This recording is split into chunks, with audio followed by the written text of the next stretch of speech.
Assalamualaikum warahmatullahi wabarakatuh. Selamat siang semuanya. Perkenalkan, nama saya Salsabila Jalanti. Saya dari Prodi D4 Manajemen Acara semester 3 Universitas Pertiwi. Di sini saya akan menjelaskan tentang tugas UAS saya dari mata kuliah Servis Psikologi yang diampu oleh Ibu Susilewati yang berjudul tentang memahami diri sendiri. Kepribadian menurut G.W. Allport ialah suatu organisasi yang dinamis dari sistem psikofisis individu yang menentukan tingkah laku dan pemikiran individu secara khas. Sedangkan karakter ialah cara berpikir dan juga berperilaku yang menjadi ciri khas setiap individu dalam hidup dan bekerja sama. Lalu, karakter manusia menurut teori Hippocrates. Yang pertama ada sanguin. Tipe kepribadian sanguin ini adalah tipe kepribadian yang khas. Mereka memiliki sedikit sifat seperti anak kecil.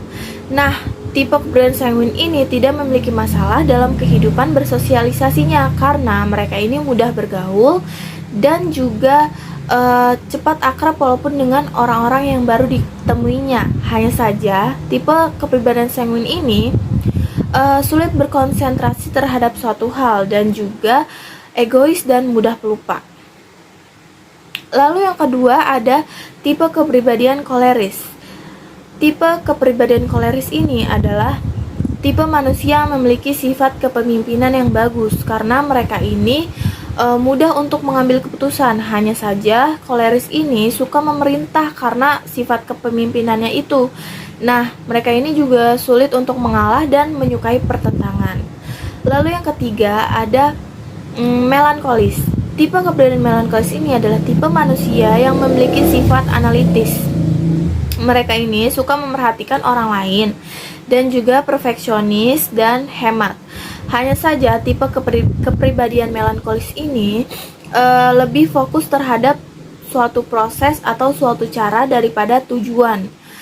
Nah, kemudian yang keempat ada tipe kepribadian plekmatis. Individu yang berkepribadian plekmatis ini selalu cinta damai dengan menjadi netral dalam segala kondisi konflik. Dalam kehidupan sosialnya, plekmatis ini lebih suka menjadi pendengar daripada pelaku cerita. Nah, mereka juga tidak suka dipaksa dan memiliki antusias yang kurang terhadap suatu hal-hal baru. Lalu, manusia dalam organisasi menurut teori Belbin. Yang pertama ada penyelidik sumber daya. Maksud dari penyelidik sumber daya adalah di setiap tim pasti memiliki seseorang yang merupakan kepala ide. Mereka membawakan ide-ide baru atau ide-ide segar terhadap grup atau tim tersebut. Lalu yang ketiga ada koordinator. Koordinator ini yang memerhatikan tujuan tim secara menyeluruh. Mereka ini yang menggiring semua orang ke arah yang benar, mengkoordinasikan, mendelegasikan, dan juga menugaskan pekerjaan. Lalu yang keempat ada tanaman. Maksud dari tanaman ini adalah seseorang yang cenderung bisa menemukan cara terbaik untuk menyelesaikan suatu masalah yang kompleks. Lalu yang kelima ada pemantau evaluator. Ahli strategi di tim bisa menjadi pemantau evaluator. Peran tim Belbin mendefinisikan ahli strategi sebagai seseorang yang memiliki pandangan tajam. Lalu yang keenam ada spesialis. Di setiap tim pasti kita membutuhkan seorang spesialis untuk mengetahui aspek-aspek penting dari bisnis. Lalu yang ketujuh ada pembentuk. Mereka ini adalah motivator di dalam tim. Pembentuk ini adalah seseorang yang membantu membuat semua orang bersemangat untuk terus maju. Lalu yang kedelapan adalah pelaksana. Pelaksana ini adalah perencana di tim. Mereka yang mengatur strategi dan merencanakan apa yang harus dilakukan dan bagaimana caranya. Lalu yang kesembilan ada penyelesai. Mereka ini adalah korektor di dalam tim. Mereka yang memastikan kiriman dalam kondisi baik. Hanya saja mereka ini perfeksionis dan cenderung menghambat kemajuan orang lain. Mengembangkan teori menurut Johari Window.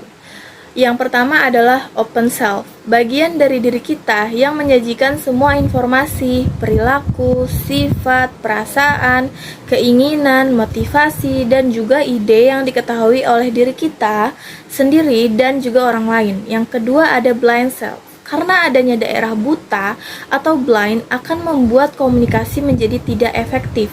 Maka kita harus mengusahakan agar daerah ini jangan terlalu besar dalam diri kita. Yang ketiga, ada hidden self area. Wilayah ini berisi apa-apa yang kita ketahui dari diri kita sendiri ataupun dari orang lain, yang kita simpan untuk diri sendiri, yang orang lain tidak mengetahuinya. Lalu yang keempat, ada unknown self. Daerah unknown self adalah aspek dari diri kita yang tidak diketahui baik oleh diri kita sendiri maupun orang lain. Lalu kesimpulan yang bisa kita ambil ialah konsep diri merupakan faktor yang paling penting dan menentukan dalam komunikasi antar pribadi. Kunci keberhasilan hidup adalah konsep diri konseling. Konsep diri dapat mempengaruhi kemampuan berpikir seseorang. Pemahaman diri banyak diperbincangkan oleh banyak orang, dan setiap orang mengartikan pemahaman diri menurut cara pandang mereka masing-masing. Terima kasih. Wassalamualaikum warahmatullahi wabarakatuh.